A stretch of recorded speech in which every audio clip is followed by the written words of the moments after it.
Hi friends, आज हम लोग बात करेंगे इनकम टैक्स में जो कैपिटल गेन है उसका पर चेंजेस हुआ है जो 23 जुलाई 2024 में जो बजट आया है उस बजट में चेंजेस हुआ है। क्या क्या चेंजेस है उसमें बात करेंगे। बहुत इम्पोर्टेंट वीडियो है, इसमें सारा चीज़ कवर करेंगे। ये जो बजट आया है 23 जुलाई 2024 में ये इम्प्लीमेंट होगा, ध्यान से सुनेंगे। फिनंशियल ईयर 2024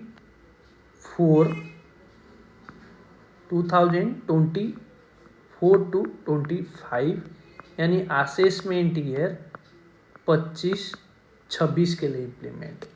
अभी जो आप ITR फाइलिंग कर रहे हैं आपका financial year 23-24, assessment year 24-25। Confuse नहीं होंगे। ये जो इम्प्लीमेंट होगा ये इम्प्लीमेंट होगा आपका सिर्फ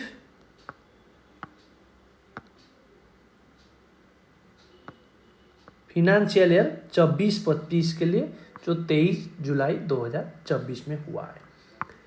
हर चीज को हम लोग बात करेंगे। 23/7/2024 से पहले क्या था, उसके बाद क्या हो गया, बिफोर एंड आफ्टर। तो दो भाग करते हैं, before after. Short term capital gain जो 111A में जो होता था, जो शेयर वगैरह का जो आप खरीदते बेचते थे शॉर्ट टर्म पीरियड में। कौन सा शॉर्ट टर्म पीरियड है, पीरियड ऑफ होल्डिंग क्या है, कैसे पता करेंगे शॉर्ट टर्म या लॉन्ग टर्म है, उसका आप मैं बताऊंगा। लेकिन पहले आप ये कर लीजिए, शॉर्ट टर्म कैपिटल गेन के ऊपर पहले लगता था 15% स्पेशल रेट कैटेगरी का टैक्स लगता था। अभी वो हो गया है 20%। लॉन्ग टर्म कैपिटल गेन में 112A में जो आपका लॉन्ग टर्म इक्विटी शेयर वगैरह का जो था पहले लगता था 10%, अभी लगेगा 12.5%। ये चीज़ आपको ध्यान रखेंगे। इसमें आपको पहले अप टू 1 लाख तक एग्जेम्पशन था, अभी कर दिया गया है अप टू 1.25 लाख तक एग्जेम्पशन है। यानी 1,25,000 से जैसे ही क्रॉस कर जाएगा, जितना क्रॉस अमाउंट होगा उसी का ऊपर आपको लगेगा, जो प्रॉफिट पोर्शन है उसका ऊपर 12.5% करके लगेगा। पहले लगता था 10% 1 लाख का ऊपर। अभी 112 में जो पहले लगता था 20%, जो प्रॉपर्टी वगैरह फ्लैट वगैरह आप सेल करते थे उसमें विथ इंडेक्स बेनिफिट आपको मिलता था, उसमें 20% आपको टैक्स देना पड़ता था। अभी वो हो गया है 12.5% बट विदाउट इंडेक्स। आपको इंडेक्स का बेनिफिट नहीं मिलेगा। ये जो न्यू कैपिटल टैक्स रिज्यूम का हिसाब से ये अभी टैक्स रेट लगेगा। यानी आप प्रॉपर्टी बेचते हैं तो इंडेक्स का बेनिफिट आपको नहीं मिलेगा। डायरेक्ट सेल वैल्यू से कॉस्ट वैल्यू लेस कर देंगे, जो प्रॉफिट आया उसका पर 12.5% करके लगेगा। ये आपको ध्यान रखेंगे। शॉर्ट टर्म के टाइम में पहले था 15% शेयर जो 111A में कवरेज होता था, इक्विटी शेयर वगैरह आप जो सेल करते थे वो अभी 20% हो जाएगा। बाकी जो अदर रह गया शॉर्ट टर्म कैपिटल गेन, बाकी अदर एसेट हो गया, गोल्ड वगैरह जो हो गया, वो आपका क्या होगा, शॉर्ट टर्म होगा तो वो आपका स्लैब रेट का हिसाब से लगेगा। शॉर्ट टर्म कैपिटल गेन जो 111A में कवरेज है वो अभी 20% में लगेगा। बाकी स्लैब रेट का हिसाब से इंडिविजुअल का जो स्लैब रेट है उसी हिसाब से लगेगा। ये चीज़ आपको ध्यान रखेंगे। अभी हम लोग बात करेंगे कि पीरियड ऑफ होल्डिंग। अभी बात करेंगे हम लोग पीरियड ऑफ होल्डिंग कि कैसे हम लोग शॉर्ट टर्म या फिर लॉन्ग टर्म पता करेंगे, वो बात करेंगे। मैं उसको आपको ले चलता हूँ। ये आपका स्क्रीन का पर आप देख सकते हैं। इसमें मैं चार्ट बना के दिया हूं।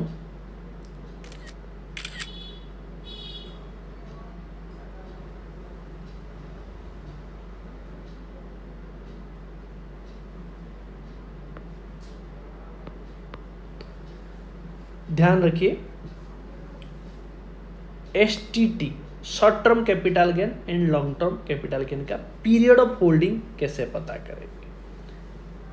लिस्टेड स्टॉक हो गया, इक्विटी हो गया, म्यूचुअल फंड हो गया, ये सब में आपका 12 महीने का होल्डिंग पीरियड देखना होगा। 12 महीने से कम है तो हम लोग शॉर्ट टर्म बोलेंगे, 12 महीने से ज़्यादा है तो हम लोग उसको लॉन्ग टर्म बोलेंगे। उसका उसमें लॉस हो सकता है या फिर गेन हो सकता है, वो अलग बात है। शॉर्ट टर्म और लॉन्ग टर्म कैसे पता? अनलिस्टेड शेयर का 24 मंथ देखेंगे, फॉरेन शेयर का 24 मंथ देखेंगे, लिस्टेड बॉन्ड का 12 महीना देखेंगे, रियल एस्टेट वगैरह का 12 महीना देखना है, फिजिकल रियल एस्टेट हो गया 24 महीना देखना है, जो आपका होम वगैरह इसमें कवरेज होता है। ठीक है, होम वगैरह इसमें कवरेज होता है कि जो फिजिकली आप लेते हैं तो। ठीक है, उसके बाद गोल्ड हो गया, सिल्वर हो गया, इसमें आपका 12 महीने का देखते हैं। 12 महीने से कम होगा तो फिर आपका शॉर्ट टर्म, 12 महीने से ज़्यादा होगा तो लॉन्ग टर्म। फिजिकल गोल्ड 24 महीने का हो गया है। ठीक है, तो उसी हिसाब से पहले अर्लियर पीरियड में शॉर्ट टर्म कैपिटल गेन में शेयर वगैरह में जो 111A में कवरेज होता था शॉर्ट टर्म कैपिटल गेन का, वो 15% लगता था। अभी वो रिवाइज होके 20% हो गया है। उसमें जो capital gain, long term capital gain लगता था 11112A 112A में जो लगता था कि अप टू 1 लाख तक एग्जेम्पशन था, उसका ऊपर जो 1 लाख से एक्सेस होता था उसका ऊपर 10% लगता था। अभी वो हो गया 1,25,000 से जैसे ही एक्सीड हो जाएगा 112A में आपको 12.5% लगेगा। अनलिस्टेड शेयर में शॉर्ट टर्म होगा तो स्लैब रेट का हिसाब से, लॉन्ग टर्म होगा तो इंडेक्स का विथ इंडेक्सेशन मिलेगा 20%। पहले था इंडेक्सेशन का बेनिफिट मिलता था, इसमें अभी क्या कर दिया, इंडेक्सेशन का बेनिफिट नहीं मिलेगा, 12.5% लगेगा। ये चीज़ आपको ध्यान रखना है। लिस्टेड बॉन्ड का भी आपका सेम कर दिया गया है।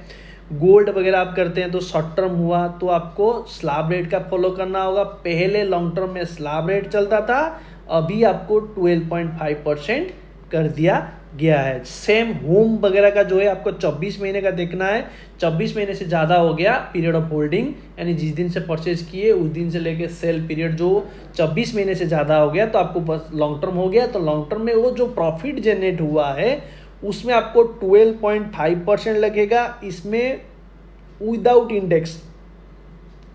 ये ध्यान रखेंगे, विदाउट इंडेक्स है। ये अभी जो रिवाइज हुआ है 23 जुलाई में जो रिवाइज हुआ है उस हिसाब से विदाउट इंडेक्स में 12.5% लगेगा। पहले विथ इंडेक्स में 20% का ऊपर टैक्स लगता था, 20% टैक्स लगता था। उसमें फ्लैट वगैरह में शॉर्ट टर्म होता है तो फिर आपको स्लैब रेट का हिसाब से आपको टैक्स देना पड़ेगा। तो इसी तरह आपको ये समझ में आ गया है।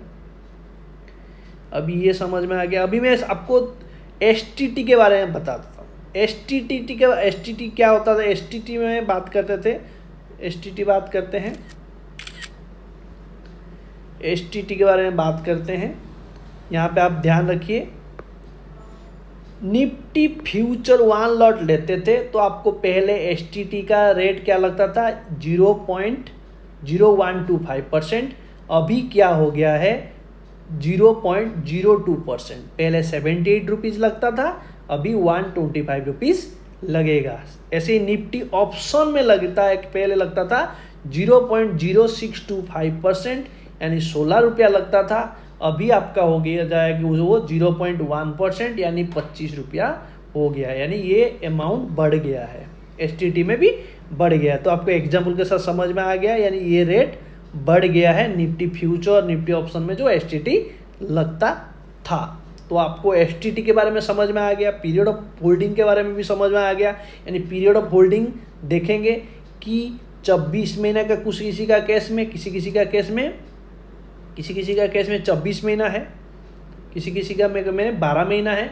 ये जो यहाँ पे जो बताया गया ये जो है पीरियड, इस पीरियड से क्रॉस करता है। ये जो आपका पीरियड आप देख पा रहे हैं, ये जो पीरियड है ये पीरियड से क्रॉस करता है, तो हम लोग उसको बोलते हैं लॉन्ग टर्म बोलते हैं, लॉन्ग टर्म एसेट बोलेंगे। और इस पीरियड से नीचे है तो उसको हम लोग बोलेंगे शॉर्ट टर्म। उसमें कैपिटल गेन हो सकता है या लॉस हो सकता है, वो अलग बात है। पहले आप पीरियड ऑफ होल्डिंग डिसाइड कर लेंगे, उसके बाद आपको टैक्स लाभ किस हिसाब से टैक्स लगेगा वो आपको ध्यान रखना पड़ेगा। ठीक है, अभी मैं आपको इनकम टैक्स का साइड में ले लेता हूँ, ट्वीट में लेता हूँ। वो इनकम टैक्स डिपार्टमेंट ट्वीट किया है, एक बार मैं आपको वो दिखाता हूँ। देखिए ये आपका स्क्रीन का ऊपर है,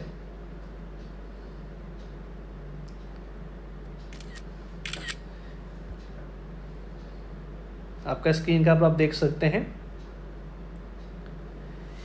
LTCG long term capital gain में जो आपका रिमूव हो गया इंडेक्सेशन का, जो इंडेक्स का बेनिफिट मिलता था वो रिमूव होने के बाद उसमें क्या ये है, क्या इम्प्लीमेंट हो रहा है, क्या रेट में चेंजेस आया है, ओल्ड और न्यू दोनों में कंपैरिजन करके डिपार्टमेंट दिया है। एक एक करके बात करते हैं, ध्यान से आप इसको सुनिए। एग्जाम्पल लिया हुआ है इसमें, देखिए ये प्रॉपर्टी एक्वायर्ड किया है, एग्जाम्पल लिया हुआ है 14-15 फाइनेंशियल ईयर में। तो पहले इंडेक्सेशन का बेनिफिट मिलता था, तो 14-15 में इंडेक्सेशन था ये 240 रुपया। कॉस्ट ऑफ एक्विजिशन आपका ये था आपका 100। ठीक है, इंडेक्स का फैक्टर क्या होता था, दिस वन, ये फैक्टर आप समझ लीजिए कि कैसे होता था कि ये जो 236 है और इंडेक्स कॉस्ट का बेनिफिट ये जो फैक्टर होता था ये होता था। आप इसको आप याद मत रखिए, उतना कॉम्प्लिकेटेड नहीं समझना है, आपको सिंपली रखना है कि डिवाइड कैसे करना है आपको कॉस्ट निकालने के लिए। जिस दिन आप परचेज किए थे, जिस टाइम में परचेज किए थे, उस परचेज प्राइस को आप पकड़ लीजिए। मान लीजिए आप परचेज किए थे एक फ्लैट का, मान लीजिए परचेज किए थे 14-15 में, एक परचेज किए थे मान लीजिए 10 लाख रुपया। ठीक है, तो ये 10 लाख रुपया उस टाइम में था 10 लाख रुपया, यानी तो इंडेक्स इसको डिवाइड करेंगे, उस टाइम में जो इंडेक्स था 240 रुपया में 14-15 में, मल्टीप्लाई करेंगे आज का डेट में जो सेल कर रहे हैं उस डेट का ऊपर आपको डालते थे, तो इंडेक्स मान लीजिए 363 है। तो इसी हिसाब से जो प्राइस निकलता था, कितना प्राइस निकलेगा एक बार मैं आपको दिखा देता हूँ। 10 लाख डिवाइड बाई 240 इंटू 363, तो उसका प्राइस हो जाता था 15,12,500। तो सेल वैल्यू जितना आता था उससे 15,12,500 आप लेस कर देते थे, उसके ऊपर प्रॉफिट आता था, वो लॉन्ग टर्म प्रॉफिट था। पहले क्या होता था, उसका ऊपर आपको 20% में टैक्स देना पड़ता था। अभी क्या हो गया, ये इंडेक्स का बेनिफिट नहीं मिलेगा। डायरेक्ट क्या करेंगे, जो आपका 10 लाख का कॉस्ट है वो कॉस्ट को लेस करेंगे सेलिंग प्राइस से। आपको आज का डेट का वैल्यूएशन करने के लिए नहीं देगा और आपको उसमें इंडेक्सेशन का बेनिफिट नहीं मिल रहा है, तो इसीलिए रेट में थोड़ा कटअप किया है, 12.5% लगा दिया है। आप यहाँ पे देख लीजिए। पहले केस नंबर 1 बात करते हैं। सेल कंसिडरेशन हो गया मान लीजिए 400 रुपया। ठीक है, कॉस्ट ऑफ एक्विजिशन 100 रुपया में वो आप परचेज किया था, 400 रुपये में उसको बेचा, तो इंडेक्स कॉस्ट कितना होगा। आपको ये वाला आपको फैक्टर समझना नहीं है कि इंडेक्स कॉस्ट निकलेगा कैसे। 100 रुपया दे के 2014-15 में किने थे, तो एक डिवाइड बाई करेंगे 240, मल्टीप्लाई करेंगे 24-25 में बेचे तो 363, तो कितना आएगा 100 डिवाइडेड बाई 240 जिस टाइम आप परचेज किए थे, मल्टीप्लाई करेंगे जिस टाइम आप सेल किए, तो उसका प्राइस क्या आया 151, वही वाला वो लिया है। ठीक है, ये आ गया इस प्राइस में। ठीक है, तो कैपिटल गेन कितना होता था आपको, दिस अमाउंट लेस करते थे दिस अमाउंट, तो कैपिटल गेन आता था, यानी 400 रुपया माइनस 151, तो आपको 249 का गेन आता था ओल्ड रिजिम का हिसाब से। ओल्ड कैपिटल गेन का रिजिम का हिसाब से ये लगता था, उसका ऊपर आप 20% चार्ज करते थे, इसका ऊपर 20%, तो ये आता था। अभी न्यू रिजिम का हिसाब से क्या होगा, डायरेक्ट आपका 400 रुपया सेल वैल्यू है, कॉस्ट कितना आपका है, कॉस्ट आपका 100 रुपया है, क्योंकि इंडेक्स का यहाँ पे बेनिफिट नहीं मिलेगा, तो से ये दोनों से डायरेक्ट आप लेस करके प्रॉफिट आ जाएगा 300 रुपये। यहाँ पे इंडेक्सेशन नहीं किए। ओल्ड के टाइम में प्रॉफिट आ रहा था दिस वन 249, न्यू के टाइम में आ रहा है 300 रुपया प्रॉफिट। तो इसमें आपको 12.5% का हिसाब से आपको टैक्स देना है। टैक्स कितना आ रहा है, ये आपको 3.75 का आपको टैक्स देना पड़ेगा। पहले आप देते थे 49.80, अभी ये अमाउंट आपका सेविंग हो गया, यानी कितना परसेंट सेविंग हो गया डिपार्टमेंट दिखा दिया, 24.70 का सेविंग हो गया। इस केस में आपको देखिए ओल्ड रिजिम के केस में आपको बेस्ट कब होता है, न्यू रिजिम में कब होगा, मैं आपको बता दे रहा हूँ। न्यू रिजिम में बेस्ट होगा जो अभी जो आया है 23 जुलाई के बाद, जितना आपका कॉस्ट प्राइस से सेल प्राइस जितना डिस्टेंस ज़्यादा रहेगा, मान लीजिए 10 रुपया आइटम को आप 100 रुपया में बेचे हैं, उसमें आपको न्यू रिजिम बेस्ट होगा। लेकिन 10 रुपया में आप परचेज किए थे प्रॉपर्टी, उसको 20 या 30 रुपया में सेल किए, तो फिर न्यू रिज्यूम आपके लिए बेस्ट नहीं होगा, वो ओल्ड रिज्यूम बेस्ट होता। बट क्या करें, लॉ ऐसा है, लॉ अभी चेंज हो गया तो उसको आपको मानना पड़ेगा। सेकेंड केस में आपको बता रहे हैं, सेकेंड केस भी आप देख लीजिए। सेकेंड केस में क्या है, सेकेंड केस 300 रुपया में आपको सेल मान लीजिए किए, कॉस्ट हुआ 100, उसका इंडेक्सेशन इसी हिसाब से निकाल देंगे तो 151 रुपीज़ हो गया। तो कैपिटल गेन हो जाएगा कितना, 300 से 151 कर दिए लेस तो 149, इसका ऊपर आपको 20% दे के ये आता है। ये ओल्ड का हिसाब से था। जैसे ही 23 जुलाई से ये क्या हो गया, कैपिटल गेन हो गया आपको 300 माइनस 100, डायरेक्ट सेल से कॉस्ट को लेस कर दीजिए, जो आया प्रॉफिट उसका ऊपर 12%, 12.5% दे दिए 25 रुपया, तो सेव हो गया आपका इसमें। ठीक है, यहाँ पे आपको देखिए जैसे जैसे देखिए यहाँ पे आपको समझ में आएगा, जैसे जैसे सेल प्राइस आपका कम हो रहा है, देखिए यहाँ पे जैसे सेल प्राइस कम हुआ, जैसे जैसे सेल प्राइस कम होता है ना, आपका प्रॉफिट परसेंटेज भी आपको कम होता है सेविंग ओल्ड और न्यू में। तो केस 2 में देखिए 200 रुपया कॉस्ट हो गया, ये इंडेक्स हो गया, ये ओल्ड एक्स का हिसाब से 49 रुपीज़ होता था, उसका ऊपर आप टैक्स देते थे 9.8 रुपीज़। ठीक है, न्यू का हिसाब से आपको कैपिटल गेन आ गया, ये दोनों का लेस कर देते थे, 100 रुपया आया, उसका ऊपर 12.5, तो फिर आपका न्यू रिज्यूम में ज़्यादा देना पड़ेगा टैक्स, कितना 2.7 का टैक्स ज़्यादा देना पड़ेगा। इसमें आपको 27.55 का लॉस आ जा रहा है। यानी जितना आपका कॉस्ट प्राइस से सेल प्राइस नज़दीक रहेगा, ओल्ड रिजिम बेस्ट है, न्यू रिजिम खराब है। लेकिन क्या करें, अभी चेंजेस हो गया है तो आपको इसको मानना पड़ेगा। जिन लोगों का सेल में ज़्यादा है, सेल प्राइस ज़्यादा होगा कॉस्ट प्राइस से, उसमें फिर न्यू रिजिम बेस्ट होगा, क्योंकि इंडेक्स लेने से भी उसका बेनिफिट 12.5 टैक्स, क्योंकि उसमें ओल्ड में 20% आ रहा था। ये आपको समझ में आ गया, ये आपको समझ में आ जाना चाहिए। ये जो अभी हम लोग इसमें कैलकुलेशन कर रहे हैं, ये अभी समझ रहे थे, ये 2001 के बाद जो एसेट आप परचेज किए हैं, लेकिन उससे पहले आप परचेज किए हैं तो उसको कैसे कॉस्ट निकालेंगे, उसके लिए भी वो क्लैरिफिकेशन इनकम टैक्स दिया है। एक बार देख लीजिए, मैं आपको उसको भी दिखा रहा हूँ, ये देख लीजिए।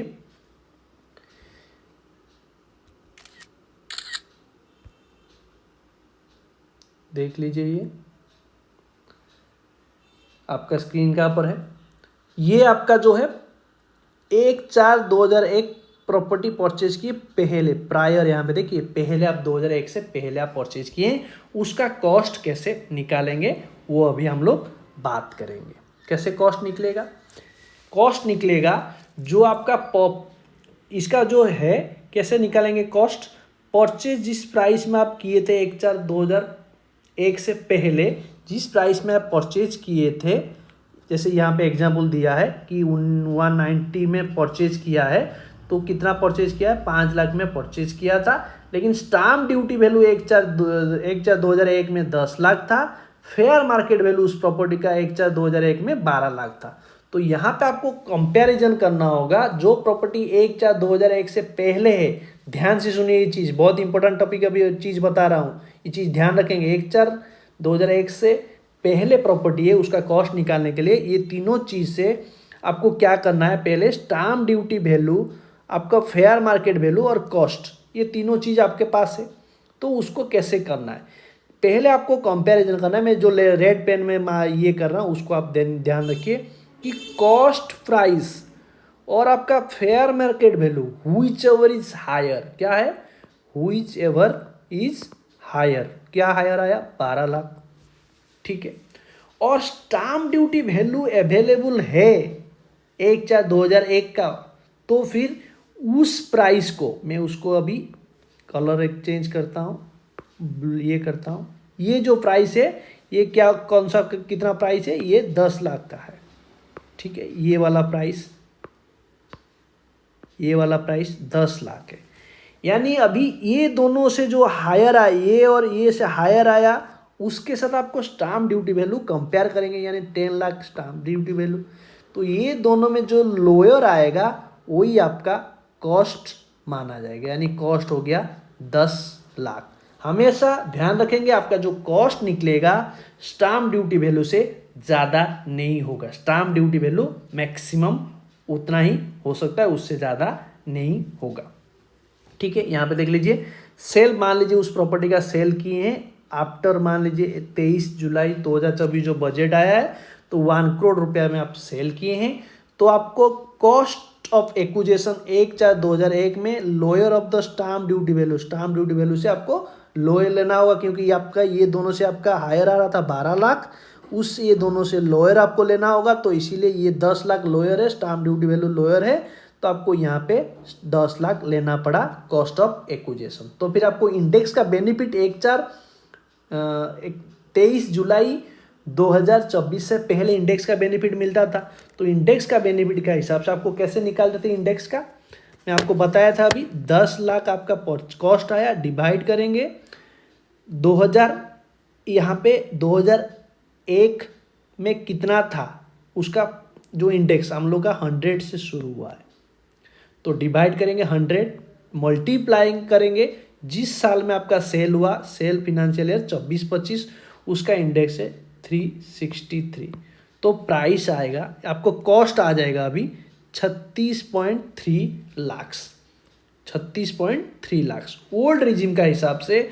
तो आपका क्या होता है कि आपको 23 जुलाई के बजट के बाद आपका चेंजेस हुआ, उससे पहले क्या होता था कि आपका प्रॉफिट आता 1 करोड़ से, ये वाला लेस करते आपका कितना आता 23.7 लाख का कैपिटल गेन होता ओल्ड का हिसाब से, उसका पर आपको 20% टैक्स देते, तो 12.74 लाख का टैक्स देते।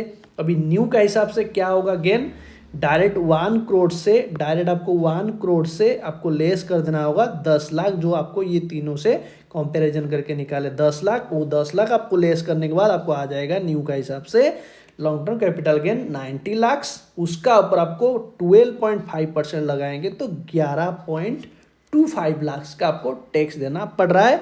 यहाँ पे आप देखेंगे कि न्यू रिजिम में आपको बेनिफिट है। मैं फिर से आपको बता रहा हूँ, जितना आपका सेल प्राइस और कॉस्ट प्राइस नज़दीक रहेगा ओल्ड आपके लिए बेस्ट था, बट क्या करें अभी लॉ में चेंजेस आ गया तो उसको आपको फॉलो करना होगा। समझ में आ गया। यहाँ पे मैं दोबारा एक बार बता देता हूँ, यहाँ पे कॉस्ट निकालने के लिए ये तीनों को पहले मैं येलो में मार्किंग करता हूँ, पहले इस प्राइस को, एक बार ये थोड़ा ज़्यादा है, इसको मैं करता हूँ येलो में मार्किंग करता हूँ, ध्यान रखिए। पहले 5 लाख ये वैल्यू और आपका फेयर मार्केट वैल्यू, जो आप कॉस्ट है एक्चुअल में जितना में आप परचेज किए थे, और उसका फेयर मार्केट वैल्यू 1/4/2001 के साथ आपको कंपैरिजन करना पड़ेगा। जो प्रॉपर्टी 2001 से पहले, 1/4/2001 से पहले, मतलब उसके पहले खरीदे हैं, तो फिर उसके साथ आपको कॉस्ट के साथ फेयर मार्केट वैल्यू कंपैरिजन करेंगे। जो हायर आया हम लोग का केस में, इसमें कितना ना 12 लाख आया, उसके बाद आपको कंपैरिजन करेंगे स्टाम्प ड्यूटी वैल्यू के साथ कंपैरिजन करेंगे 12 लाख को। ये दोनों में जो लोअर आएगा उस वैल्यू का आपको लेना होगा। तो यानी स्टाम्प ड्यूटी वैल्यू लो है तो आपको स्टाम्प ड्यूटी वैल्यू ही लेना होगा। स्टाम्प ड्यूटी वैल्यू से आपका कॉस्ट ज़्यादा नहीं होगा, ये चीज़ आपको ध्यान रखेंगे। उसी हिसाब से पहले हम लोग इंडेक्स का बेनिफिट लेते थे, आपको इंडेक्स इसी तरह के निकालते थे। अभी इंडेक्स का बेनिफिट नहीं है, डायरेक्ट आपका जो कॉस्ट निकलेगा सेल प्राइस से डायरेक्ट कॉस्ट को लेस कर देंगे, जो प्रॉफिट आया वो आपका लॉन्ग टर्म कैपिटल गेन हो गया, उसका पर आपको 12.5% का टैक्स दे देना होगा। आई होप इसमें सारा क्लैरिटी मिल गया होगा। फिर भी कोई डाउट रहेगा मेरे को कमेंट के जरिए पूछ लीजिए, मैं ट्राई करूँगा उसको सॉर्ट आउट करने के लिए। सब्सक्राइब कर लीजिए मेरे चैनल को, इसी तरह वीडियो पाने के लिए बेल आइकन जरूर क्लिक कर लीजिए। आज के लिए इतना, फिर मिलेंगे नया टॉपिक के साथ, तब तक के लिए जय हिंद जय भारत।